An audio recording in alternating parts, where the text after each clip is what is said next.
Good day everyone. My advocacy project, Bayanihan para sa Lahat. Community collaboration for all. It dismantles barriers in school and neighborhoods. By blending learner diversity with proactive community engagement, it ensured that no child with special needs is left behind. Education is a fundamental right, yet far too often, learners with special educational needs face systematic, societal, and physical barriers that prevent them from accessing quality instructions. True inclusive education extends far beyond physical placement in a mainstream classroom. It requires a profound transformation in how we perceive learner diversity, uphold equal opportunities, and protect the rights of most of the vulnerable members of the society. To bridge the gap between policy and practice, I propose the Bayanihan para sa Lahat advocacy project. This initiative is designed to cultivate a deep-seated understanding of inclusive and special education within both school environments and a broader society, ensuring that every child is valued, supported, and empowered to strive. The Bayanihan para sa Lahat advocacy project. The success of inclusive education relies heavily in the active involvement and support of all stakeholders, from school management to parents and community members. The Bayanihan para sa Lahat project will be rolled out in 3 strategic phases to promote holistic awareness and understanding.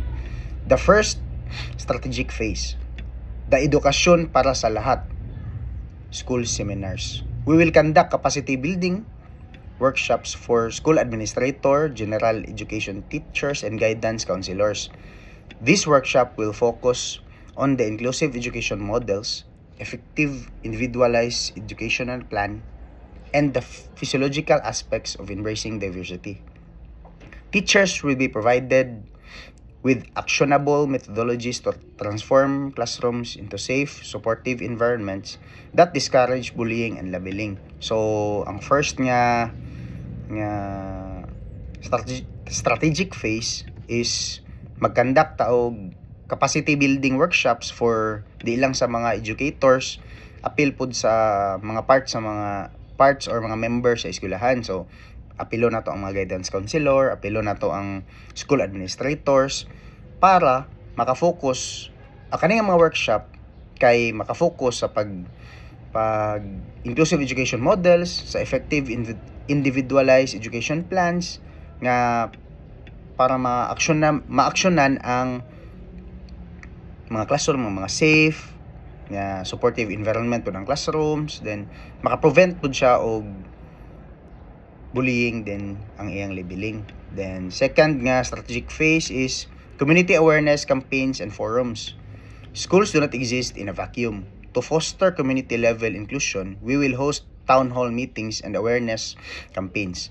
This session will focus on educating parents, both of children with or without special education needs, para ma-emphasize ang diversity niya, ma-open ilang mind nga dapat empathy for all youth.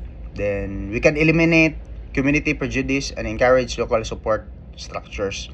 So ato pag yung i-extend sa barangay or sa community ang ato ang campaign. Then the third is collaborative circle of care mentorship program.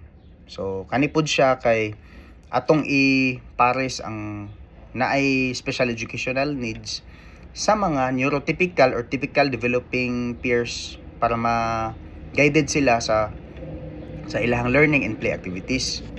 Paired with community level volunteer networks, this ensured that inclusion learned inside the classroom extends into neighborhood interaction, play, and socialization.